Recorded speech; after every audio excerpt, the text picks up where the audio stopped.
Shalom a todos, amigos, internauta, presente nesta sala, sinagoga virtual, Talmidei Torá, Sina, congregação israelita da Nova Aliança. Sejam bem-vindos a mais um programa Zoom, plataforma Zoom, né? Antes, eu quero lembrar que na terça-feira que vem agora, pôr do sol, será Rosh Chodesh, cabeça do mês de Adar, tá bom? Pôr do sol da terça, iniciando aí a quarta-feira. Hoje são 29 de Shevat do ano 5.786, 16/2/2026. A paraxá que iremos estudar a partir de agora é Terumá, ou Trumá, tá bom? Com leitura integral no livro de Êxodo, capítulo 25, verso 1, e vai até o capítulo 27, verso 19. Temos a Haftará, está no primeiro livro de Reis, capítulo 5, verso 26, e vai até o capítulo 6, verso 13. E mais uma leitura adicional na Brit Hadashah, na Aliança Renovada, no livro de Atos dos Apóstolos, capítulo 5, verso 1, e vai até o versículo 12. E para hoje, a porção para agora, da Paraxá, Terumá, é a porção de número 1, que é a primeira aliá, que encontra-se no livro de Êxodo, capítulo 25, verso 1, e vai até o versículo 16. Repetindo, Êxodo, capítulo 25, verso 1, até o versículo 16.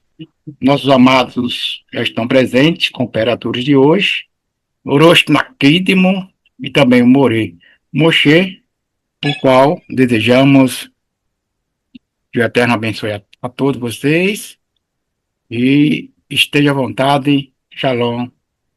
Pode ficar à vontade, More Moshe. Amém.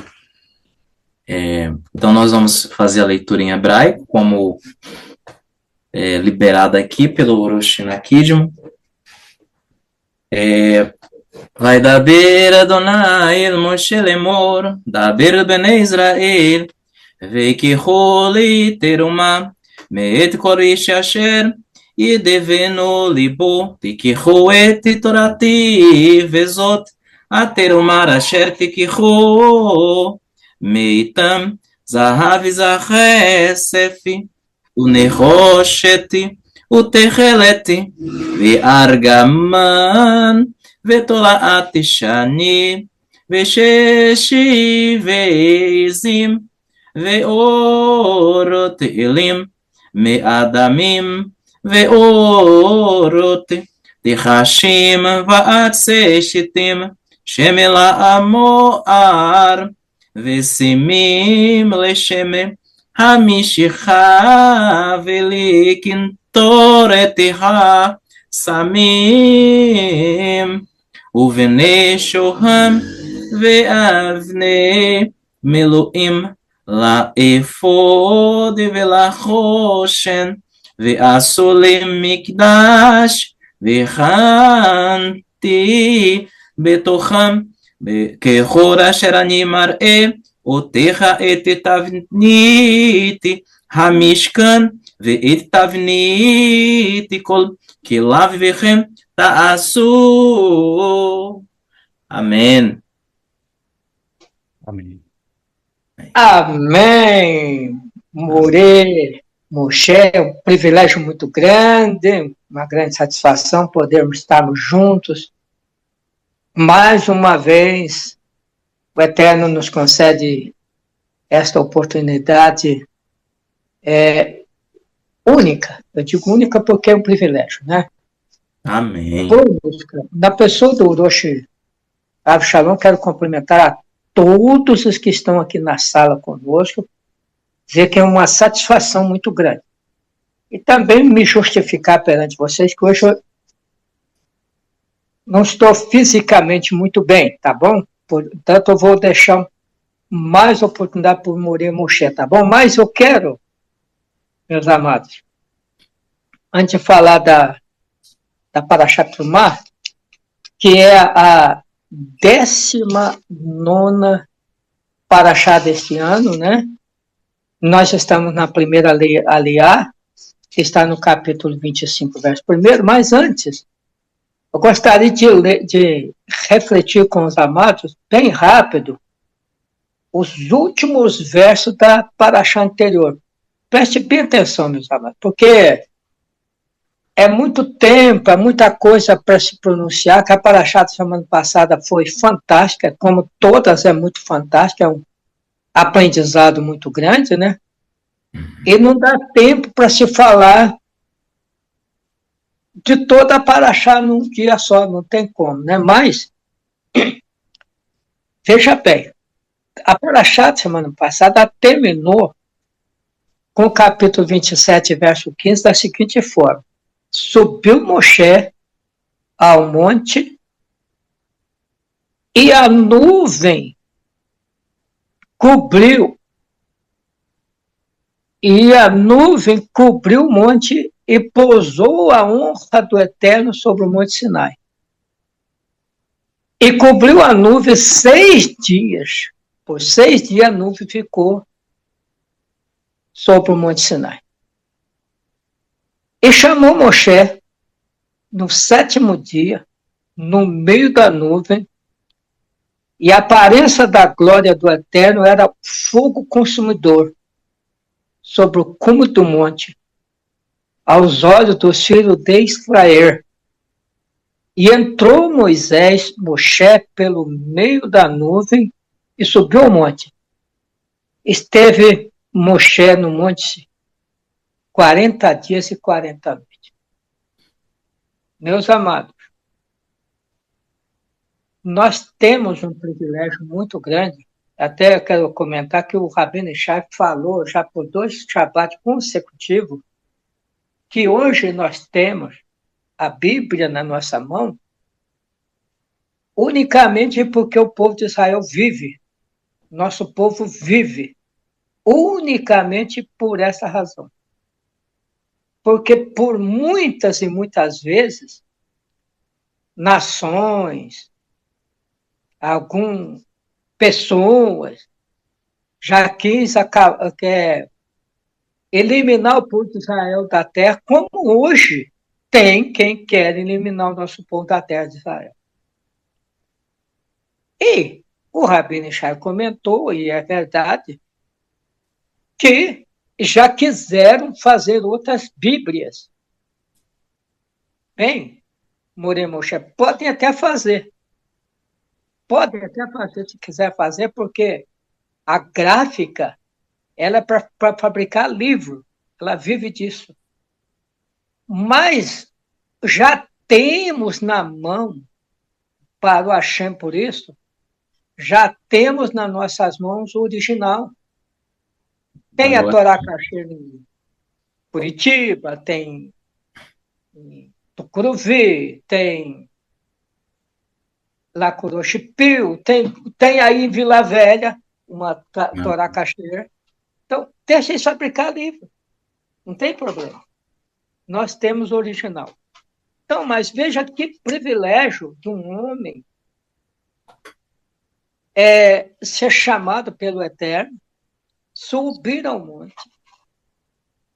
o Eterno proteger um homem 40 dias e 40 noites através da nuvem, durante o dia, e durante a noite um fogo para alumiar.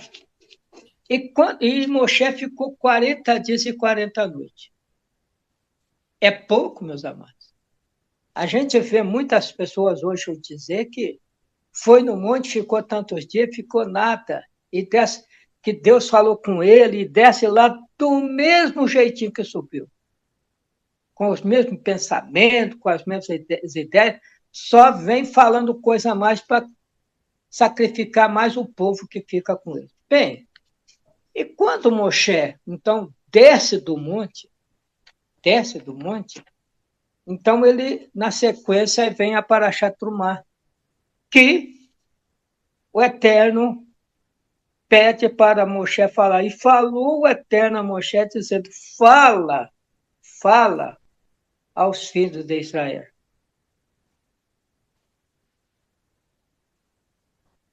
Separe para mim uma oferenda de todo homem cujo coração impelir, e a isso tomareis a minha oferenda. Nós sabemos que aqui, nesta Paraxá, começa a reivindicação do povo para os elementos que iam compor o Mishkan. Então, começa aí com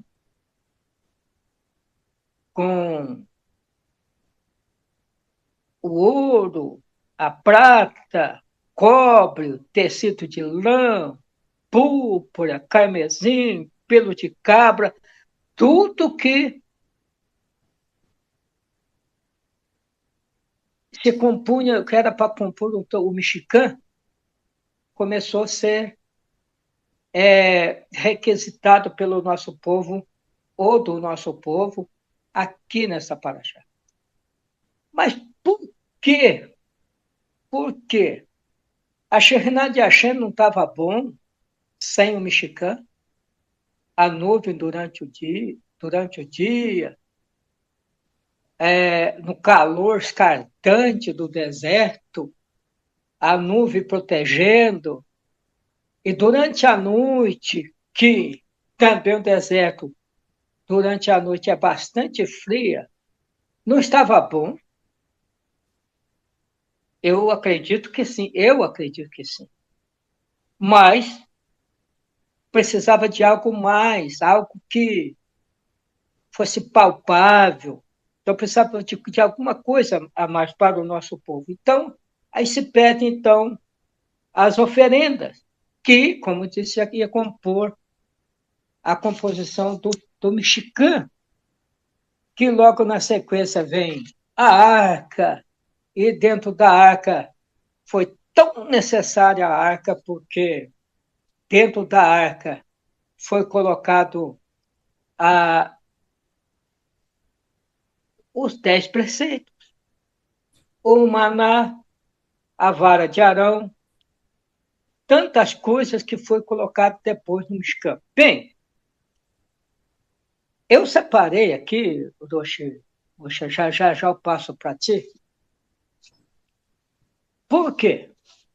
Foi necessário o Mishkan? Foi necessário, porque precisava de fazer sacrifício para que o nosso povo fizesse o sacrifício, expiação pelos pecados, que era através de animais, né? Então, era necessário o Mishkan, era necessário. Como nós sabemos que nas parachotes vindouras vai vir à tona todos esses utensílios, todos esses apetrechos que compôs por muitos anos o serviço no Mishkan, que depois passou no templo fixo em Jerusalém, construído por Salomão, enfim. Mas aqui em 1 Coríntios, aliás, no livro de Hebreus, capítulo 7, capítulo 8, diz assim: quando, porém, capítulo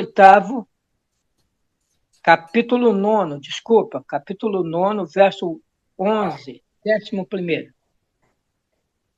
Quando, porém, veio Mashiach como sumo sacerdote dos bens já realizados mediante um maior e mais perfeito tabernáculo, não feito por mãos, que quer dizer não dessa criação, não por meio do sangue de bode, de bezerro, mas pelo seu próprio sangue entrou no Santo dos Santos, pelo seu próprio sangue, entrou no Santo dos Santos, uma vez por todas, tendo obtido eterna redenção. Então,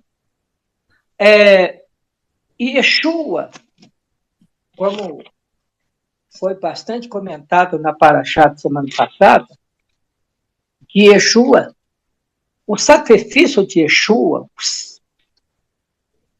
ele validou ou selou todo aquele sacrifício anteriormente feito no Mexicano e depois, por fim, no templo fixo em Jerusalém. Então, mas o que eu quero dizer com isso, em rápidas palavras, como o Eterno pediu todas essas coisas do filho de Israel, aquele que compungisse no seu coração, não era obrigado, olha que coisa interessante, Moisés. Não era obrigado ninguém dar nada, contribuir com nada. Mas aquele que queria servir ao Eterno, se aproximar do Eterno, ele compungia no coração, aí sim, ele dava a sua oferenda. E eu acredito que, como nós sabemos, que foi preciso pedir para o povo parar com as oferendas, porque foi muito, sobrou.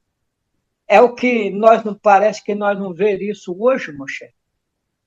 A gente pedimos, talvez nós vamos pedir, praticamente não vamos receber quase que nada, né?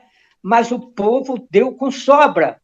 Era uma ansiedade, um anseio do nosso povo ter um lugar para adorar a Deus, para encontrar com Deus. E o que eu quero dizer? O tabernáculo foi feito, tabernáculo móvel, foi construído tal. Rápidas palavras, o tabernáculo hoje, templo hoje, é cada um de nós, individualmente somos nós. É a Hannah, é o Noah, é o Zacai, é o Pinhas. Cada um de nós que estamos aqui na sala, cada um de nós somos o templo do Deus vivo. E aí, tudo que o Eterno pediu aqui nessa leia, madeira de acácia, e para fazer tudo. Olha, que coisa interessante, Moisés. Você cobrir madeira com ouro tem lógica. Porque a madeira é muito mais inferior. Aí você põe uma capa de ouro por fora da madeira. Claro, aquela madeira ia ficar protegida por muito tempo com a cobertura do ouro. E é isso que fala conosco hoje. Nós também somos humanos.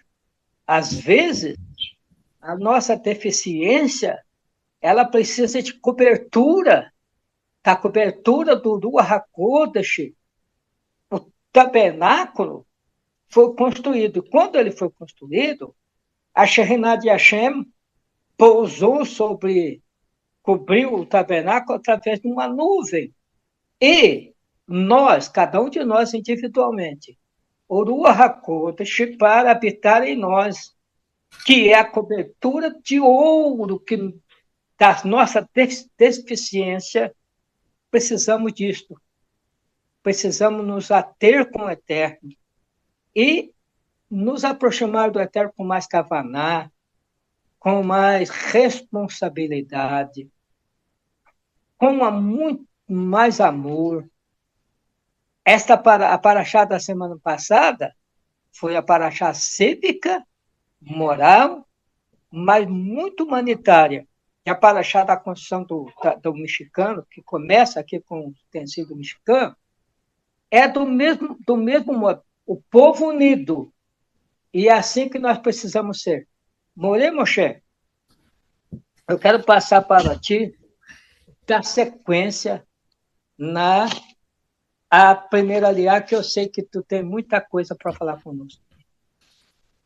Amém, Rosh Nakidma. Muito obrigado aí pelas palavras. Muito boa a explanação do Senhor.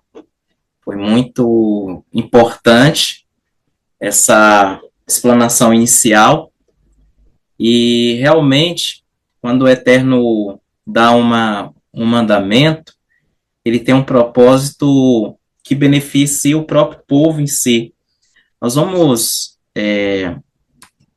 tentar projetar aqui, só projetar aqui no PDF.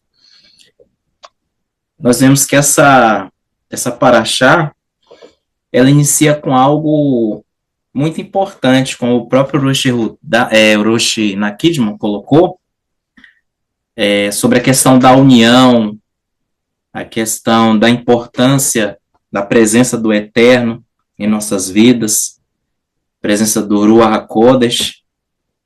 Então, são lições que nós aprendemos no nosso dia a dia, e é interessante que, logo no versículo 2 do capítulo 25, nós vamos ver aqui duas expressões, aparentemente, parecem ser a mesma coisa. No início aqui a gente tem a expressão Veikihu li. Veikihu li tome para mim, terumá, né? Ou seja, oferta, traduz geralmente como oferta alçada. Nós vamos comentar um pouquinho também sobre esse termo. Então, tome para mim. Mas, no mesmo versículo, um pouco mais à frente, ele vai usar a expressão terumati, que seria essa palavra aqui, terumati. Geralmente, os tradutores vão traduzir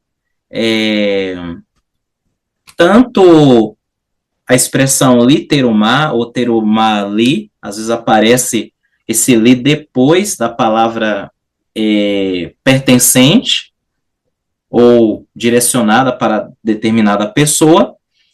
Então, eles traduzem como meu ou minha, né, dependendo da palavra. Nesse caso, nas traduções vai trazer tomes minha oferta alçada. Só que a outra palavra, ou a palavra final nesse verso, seria terumati, que também é traduzido como minha oferta alçada. Porém, literalmente, literumar, ou para mim, oferta alçada ou contribuição, nós vemos uma distinção, porque a primeira expressão, para mim, oferta, fala da questão do povo estar possuindo aquilo que lhe foi entregue. A gente sabe que todos esses recursos que eles puderam aqui, com os quais eles puderam contribuir, foram recursos que eles obtiveram quando saíram do Egito, e eles mudaram de status. Antes eles eram escravos, e em um dado momento o Eterno muda esse status, em que o povo praticamente fica rico. Eles têm posses de grandes valores. Então, houve uma mudança de status. Então, por isso que ele fala para mim, terumá, ou li terumá, para mim, oferta. E depois ele vai falar de uma outra situação, terumati, ou seja, minha oferta. Esse ti já é minha como no sentido de posse, mostrando então o Eterno como possuidor, na verdade, verdadeiramente, daquilo que Israel tinha, uma vez que ele é dono de todas as coisas, como um dos salmos bem diz, que do Eterno é a terra, o mundo e aqueles que nele habitam. Ou seja, a ele pertence. E nós apenas administramos aquilo que ele nos concedeu.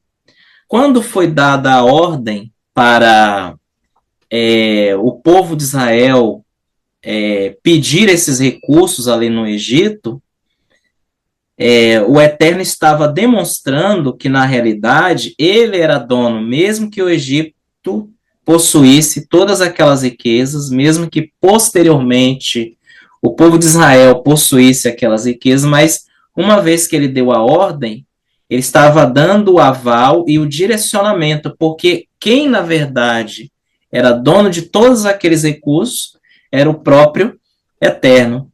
Então, ele usa dois termos aqui que as nossas traduções não fizeram essa diferença, né?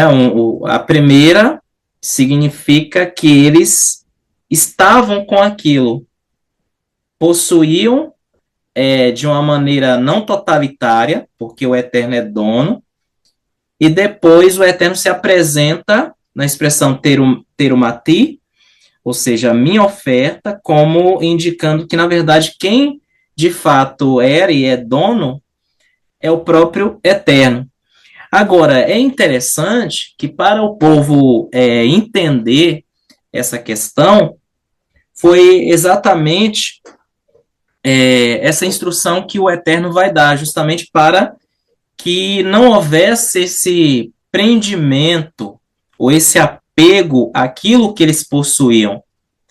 Porque, vejamos, reforçando a questão do status que é mudado ali, a situação que eles recebem através desses recursos possuídos, é muito grande. Há uma mudança ao extremo, em que o povo vivia em troca de comida, em troca de uma sobrevivência em que eles eram propriedade do Egito, propriedade dentro desse contexto de escravo, né?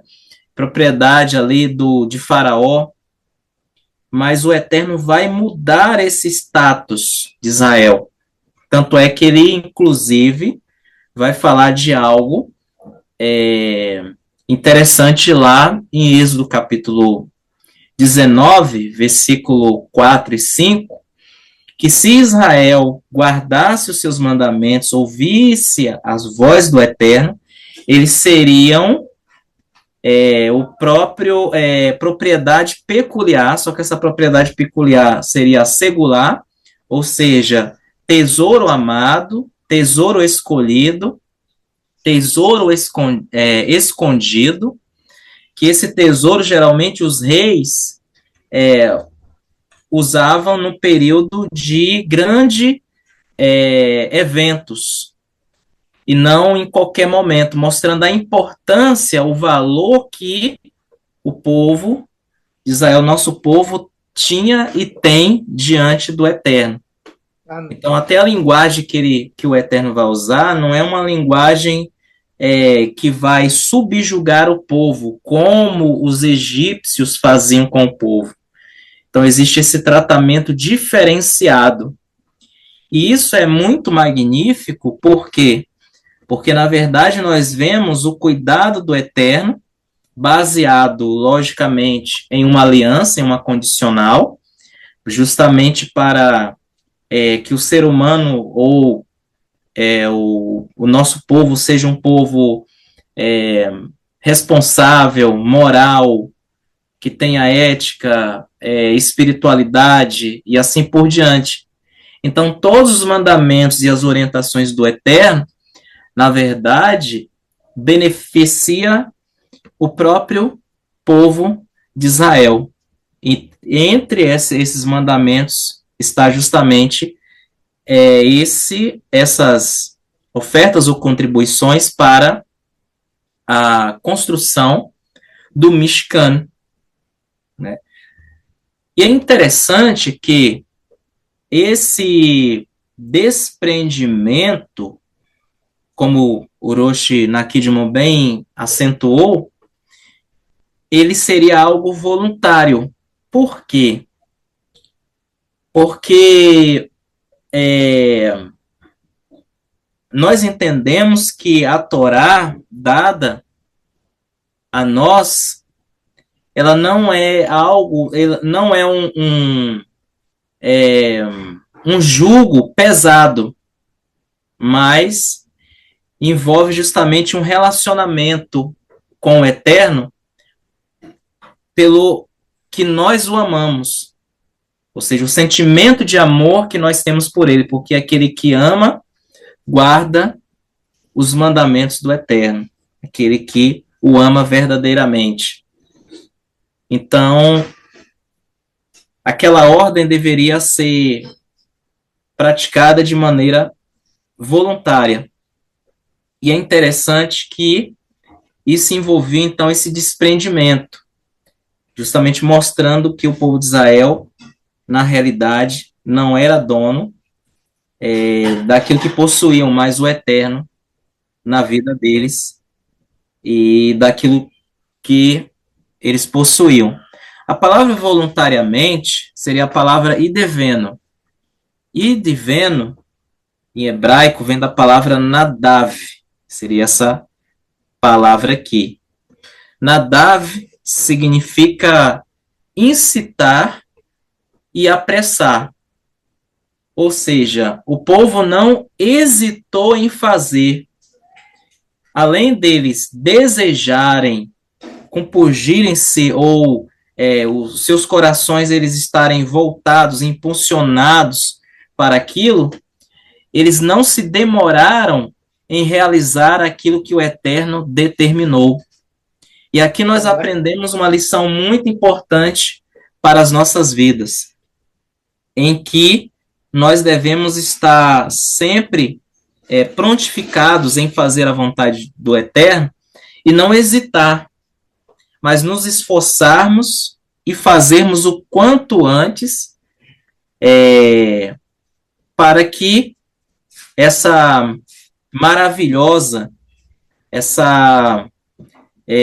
vezes nos falta a palavra para definir o que a Torá ela realmente é para as nossas vidas, para que a instrução do Eterno seja plena em nossas vidas. Então isso é maravilhoso.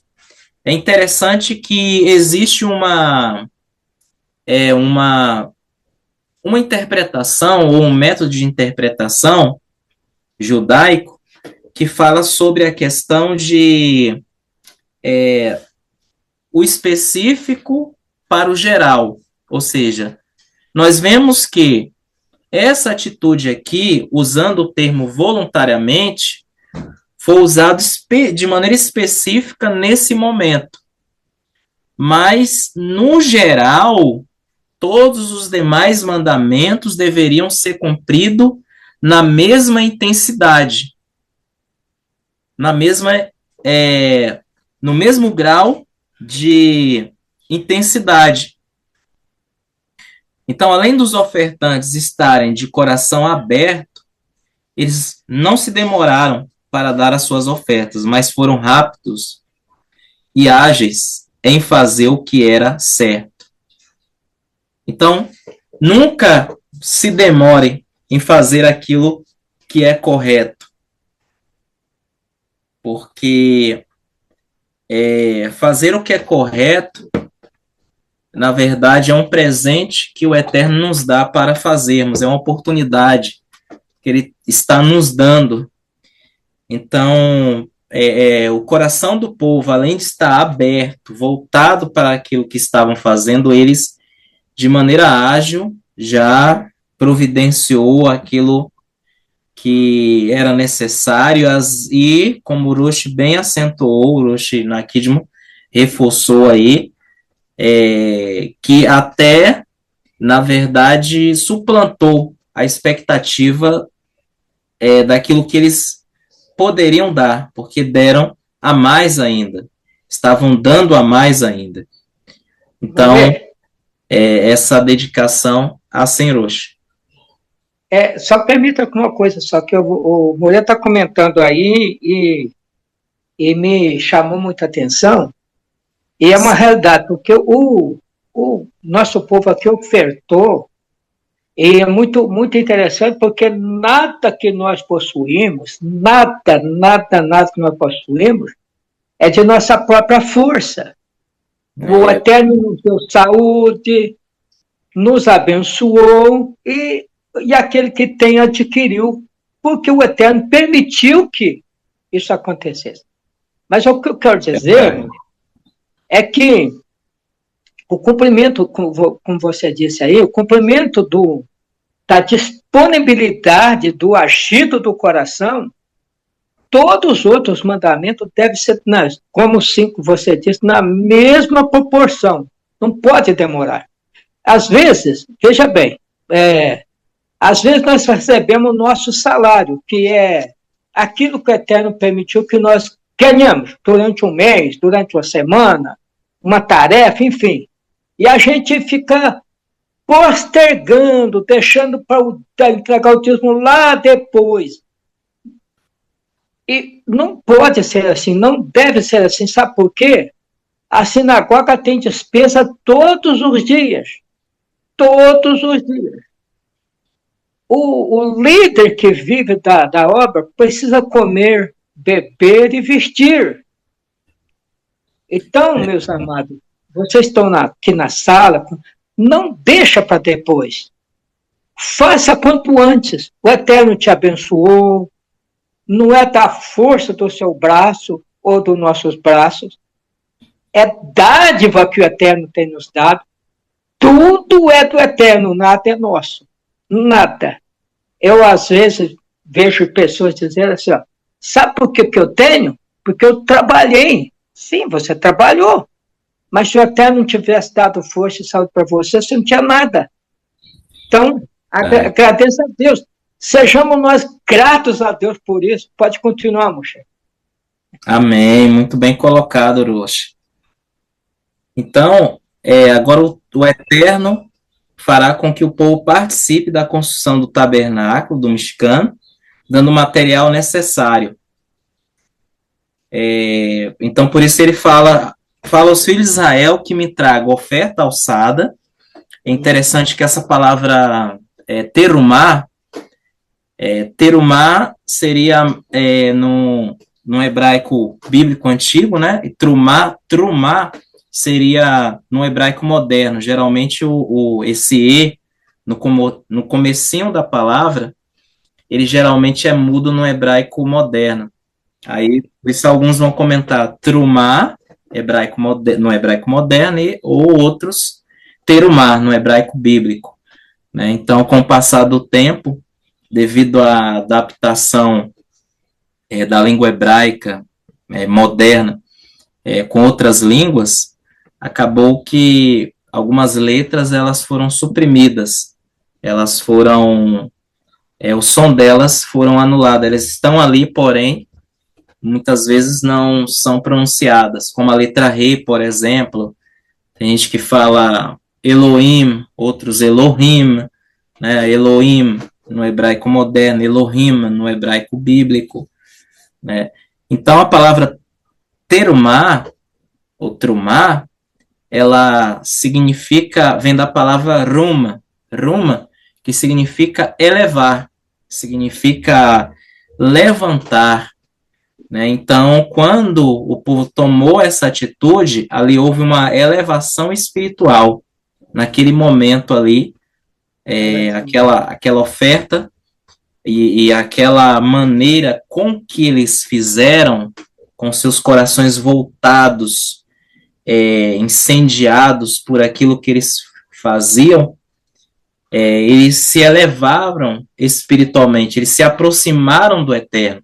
O Eterno se agradou daquilo e recebeu de bom como cheiro suave, né? Usar a expressão como algo agradável diante de si. Então, houve uma aproximação. Por isso a expressão terumá, ou seja, elevar-se, levantar-se, né? Então, geralmente é interessante que, por exemplo, quando vai falar da oferta de Caim e de Abel, nós temos ali uma questão muito pertinente a pessoa que entregou a oferta e a oferta, né? O texto lá em Gênesis vai focar primeiramente naquele que entregou a oferta, depois na oferta, justamente porque os dois estão conectados, que aquela oferta ela é o resultado do que a pessoa é. Então, ali foi necessário haver uma ligação, por isso que a atenção do Eterno foi voltada para Abel, né, porque Abel apresentou ali a primícia do seu gado, e a Torá ela vai ratificar isso, vai confirmar isso mais tarde, sobre a questão das primícias, e Caim apresentou a sua minhá, está escrito lá a palavra minhá, né, ou seja, que também é acentuada pela Torá, esse tipo de oferta, que seria a oferta conhecida como oferta de manjares ou de alimentos.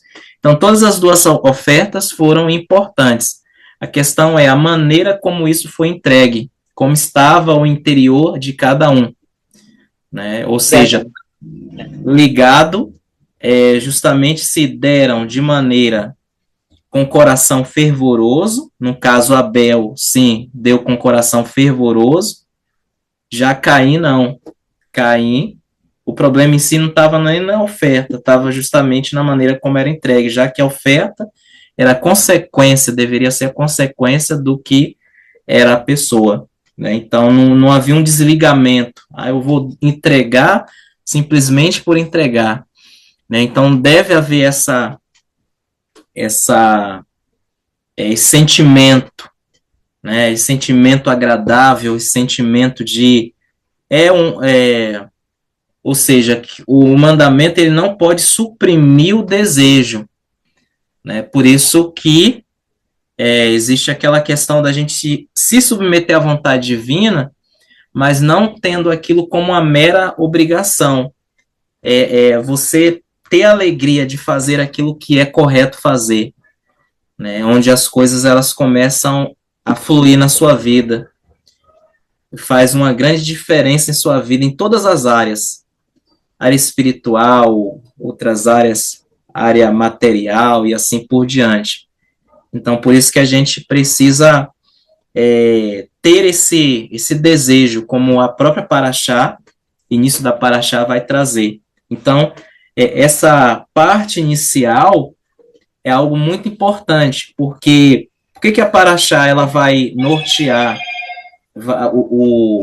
a questão da construção do Mishkan? Vai começar com essa questão do espírito voluntário, do coração voluntário em entregar essas ofertas, justamente porque o que viesse depois, na verdade, foi consequência desse espírito voluntário, né, desse coração voltado para a obra do Eterno. E Shaul Hachalia, ele vai justamente trazer essa mesma concepção da Torá. Ele está trazendo a mesma ideia que essa Paraxá está relatando. Ele não vai produzir uma nova doutrina, na realidade. Ele não vai produzir algo que é fantástico, está além da Torá, mas aquilo que está embasado na Torá. Uma vez que a nova aliança, ela não é uma outra aliança, no sentido de que houve uma mudança no conceito de quebrar aquela aliança feita contendo ali os mandamentos. Muito pelo contrário. Porque diz que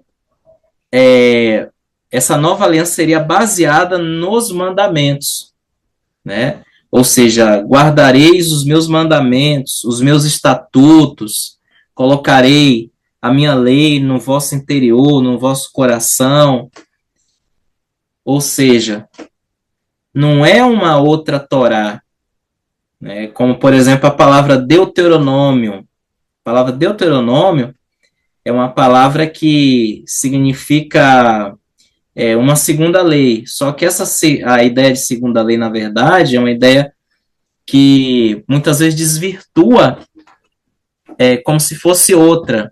né? Então, a palavra usada lá no capítulo 17, versículo 17 ou 18 de Deuteronômio, seria uma réplica da Torá, ou seja, não seria uma segunda lei, como se fosse diferente. Então, a ideia que tanto Yeshua e continuando esses mesmos ensinamentos de Yeshua, que foi Torá, os seus discípulos, apóstolos, também reproduziram a mesma coisa. E Shaul Hachalém, então, ele vai falar em 2 aos Coríntios 9, 7, diz assim: cada um de vocês deve dar o que você decidiu em seu coração dar, ou seja, em outras traduções trazem a compulsão do coração, não relutadamente, sob compulsão, porque Deus ama o que dá com alegria, na tradução mais literal, né? Então, que nós possamos tomar essa lição para as nossas vidas, que a Paraxá de Terumá seja uma verdadeira realidade em nossas vidas, assim como toda a Torá deve ser realidade em nossas vidas a cada dia. Tem muitas outras coisas aqui sobre a Arca da Aliança, mas o foco maior seria justamente esse conteúdo, e quero agradecer por essa oportunidade. Shalom a todos, e repasso a palavra para o Roshi Nakidmo. Muito obrigado aqui a todos, ao Roshi Avshalom também, Rabino Shai, e a todos os Roshim e Morim, que o Eterno continue os abençoando grandemente. Shalom a todos. Ô, Moreira, eu que agradeço aí pela sua participação comigo hoje, foi uma satisfação muito grande e interessante, né? Dar com alegria mesmo, com alegria. Claro que eu vou falar agora de mim com a minha esposa, mas quando a gente vai no banco depositar o nosso dízimo não, perdão pela expressão, a oferta do Eterno, aquilo que compete a manutenção da causa do Eterno, lá dentro do banco, a minha esposa diz: Baruch Hashem, obrigado, meu Deus, por mais esta oportunidade. Lá no banco, a gente faz isso, porque é um privilégio. Porque quando a gente coloca a nossa porção lá no gasofilácio, eu tenho certeza que a nossa liderança vai tomar uma água mais tranquila, tomar um cafezinho mais saboroso, porque ele precisa se alimentar como nós, vestir, precisa de tudo isso. Aí eu repito, não retarde, compunja o seu coração, faça o mais rápido possível. Da obra do Eterno. Eu retorno aí, meu querido Rosh Shalom, muito obrigado. Aí, obrigado aos meus amados irmãos que estão aqui na sala. Muito amor com vocês, meus amigos. Um grande abraço e um bom descanso para todos. Shalom, shalom.